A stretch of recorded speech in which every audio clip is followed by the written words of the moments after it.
Hello, and welcome to the Tangles and Tunes channel. My name is David, and I'm an artist and a certified Zentangle teacher, and I'm very glad that you've joined me again today for another drawing session. So without any further delays, let's get right to it. In my previous video, I mentioned that I like to use Zentangle not only as an art form in and of itself, but also as a way for me to warm up my hands and get my mind in gear for drawing other drawings, whether it's a larger, more involved Zentangle piece or some other form of artwork. So today, again, we're going to be doing a warm-up tile, I guess you could call it, and it's just a simple 2" by 2" bijou tile. And in this case, I'm using a tan as opposed to the white here. I'll show you side by side. So the white tile on the right there, and then the tan tile here on the left. The only reason I'm doing that is just for a little variety, and also you'll see in this particular drawing I'm going to use a white chalk pencil to do some highlighting, and that just shows up much nicer on the tan tile as opposed to the white tile. It makes it rather hard unless you're doing lots of background drawing and shading to even see the white. So we'll begin by taking our tile and a pencil, and I'm going to create a very light X by drawing a line between the corners of the tile. This just will help me to identify the approximate center of the tile and help me be a little more symmetrical as we draw this particular drawing. And I'm also going to start by making a few dots with my pencil. We don't normally start Zentangle with it, but I'm just warming up, so I want to use this to help my placement a little bit. So I'm going to kind of create these dots in roughly the same place in each of these quadrants. So I've just come in a little ways from those lines and up about halfway on the little triangle that we formed here. So kind of about like this, about like that. And I'm just going to duplicate that process in all 4 of these quadrants.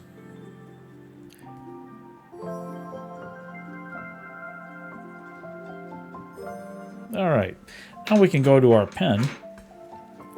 And I'm just going to use my Micron pen.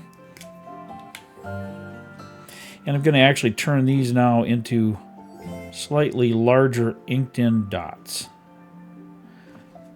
This will just form this base structure for the drawing, so I want to make sure we can see them clearly.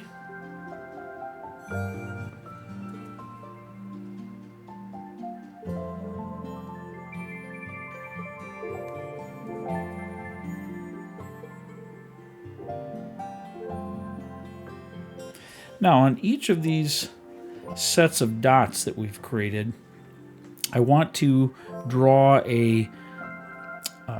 basically a V shape. I'm going to start and kind of follow this shape of the little dot and just draw each side of the V so that it comes down to the center of my tile. Just like that. So we'll create another V shape here. So we're really just drawing a line, but it creates that sort of V pattern shape as we connect it there down in the center.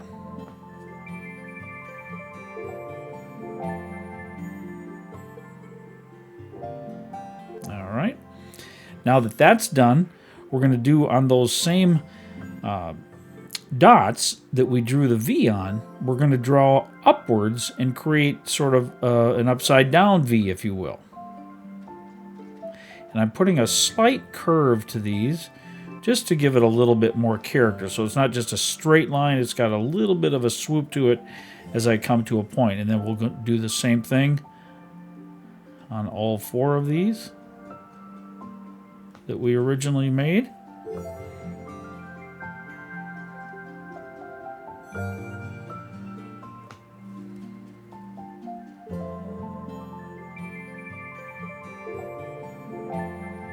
That one got a little funky, but that's all right.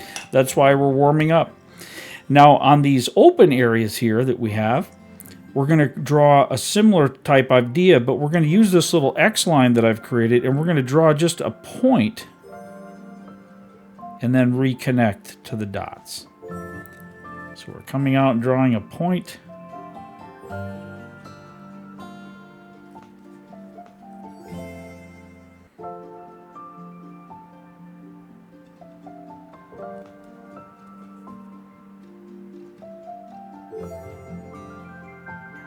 All right. And that forms the foundation of this tangle, which is called Stella, by the way. And I've forgotten who the original creator of this particular tangle is, but it's called Stella. And I'm doing a little bit of a variation on it anyway, or what's known as a tangulation. So it's not the exact same as the original, but similar. All right, so now on these ones that have the point, we're going to just create a line that follows that original line. It's called an aura line. Just like that. And then just below that, I'm going to create an aura line made of dots. And then from the center, I'm going to draw a line out and create another little dot. And we'll do that same process for each of these 4 sections.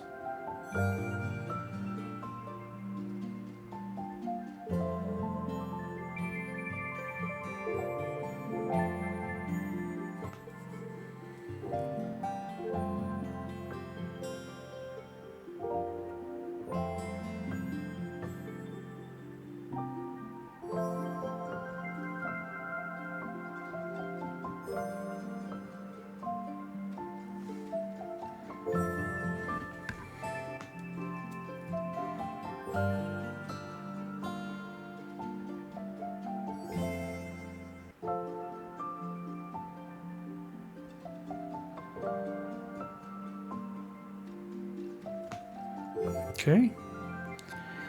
And now on these, we're going to draw a nice light line down the center. And then I'm going to draw an aura line that follows this original line, sort of on a curve like that, and connects down to that main line, or that center line. Let's try to space them roughly evenly apart. And then I'll do the same on this side. Try to come down and reconnect, or connect rather, with those same lines I drew initially, so that it creates a pattern like that. And we'll just do that same thing on each of these.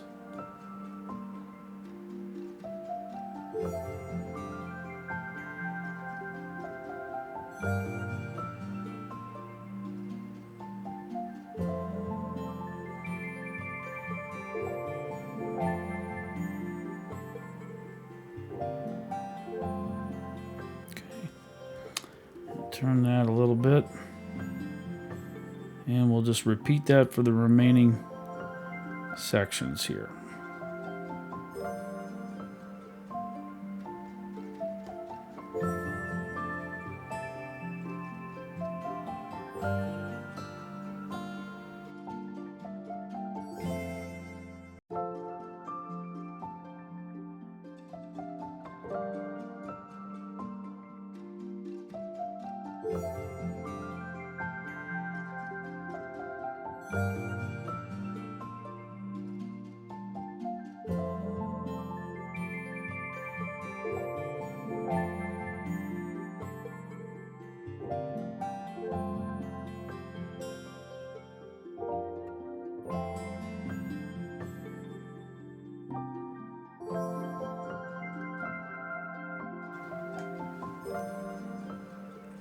Now we're going to go and we're going to add some graphite to create some dimensionality and some interest in the drawing. So I'm going to create a little bit of a shadow line along each of these areas where it looks like this piece goes underneath this piece. So because it has that appearance, we're going to accentuate that. We're going to bring that out by creating a little bit of a shadow. It'll also create some depth by making this piece look like it's lower in the drawing, so to speak, than the other piece with the pattern in it. And I also want to create a little bit of a shadow down the center of these pieces to make it look as though it's kind of coming up around a corner here and going down. So I'm also going to create a tiny bit of shadow with graphite along the edge of each of these shapes.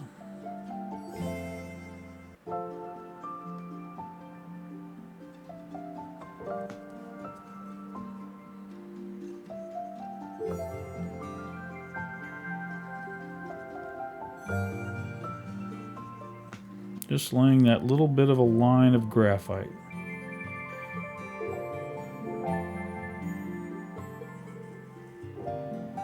And now I can use my tortillon or paper stump to just roughly blend and smooth out. That didn't make sense, did it? Roughly blend? We'll just blend slightly, I guess is what I meant to say.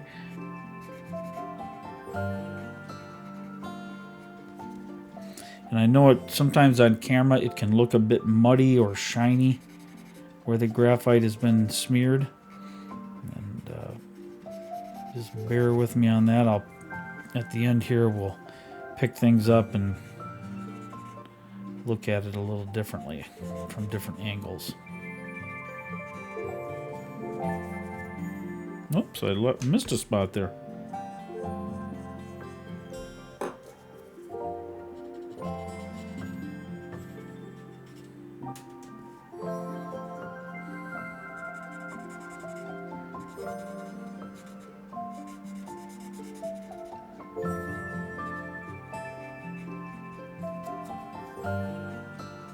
Alright. Now we'll use our white chalk. I'm going to create some highlights here.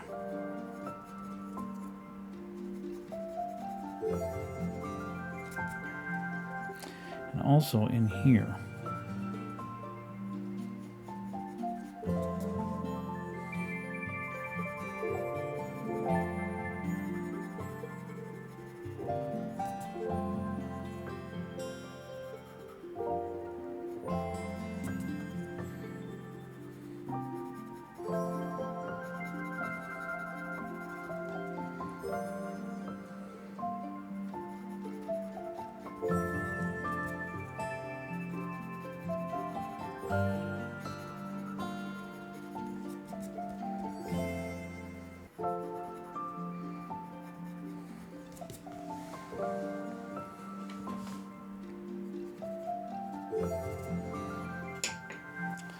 Alright, now we could call that done, but I think I'm going to add some dots as a border, some alternating black and white dots, just to add a little more.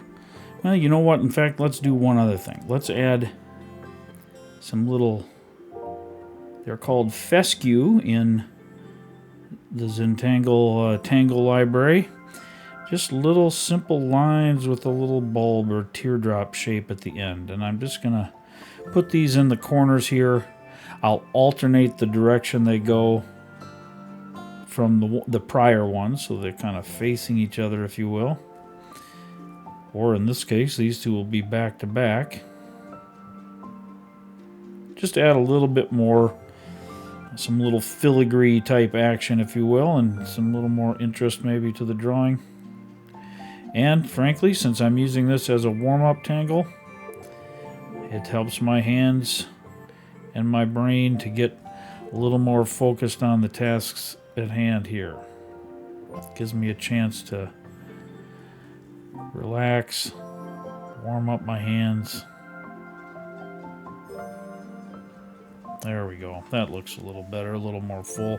And now what I'm going to do is I'm going to create a border just from the corners, kind of down like this.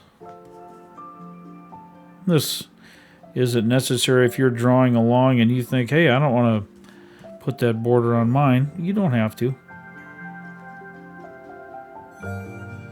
This is just something I want to do here. And now I'm going to add some alternating dots here. We'll start and kind of go a little space in between each so that I have room to do a white dot in between these.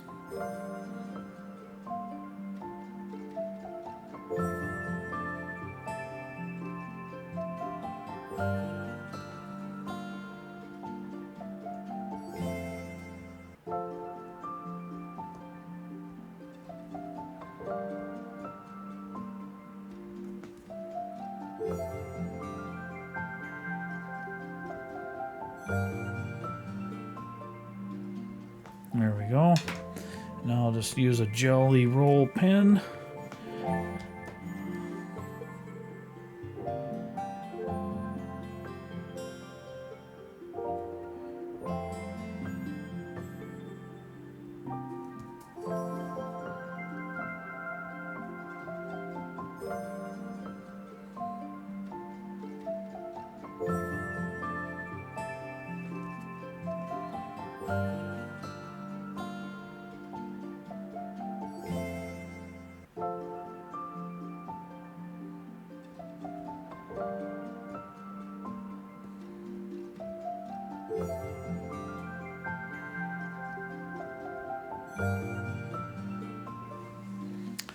All right. I think that looks all right for a simple warm-up tile today. So again, thank you for joining me. I hope you've enjoyed this quick tile, and maybe it'll be useful for you for doing a warm-up as well. Thank you again. I hope to see you back soon here at the Tangles and Tunes channel. Bye-bye now.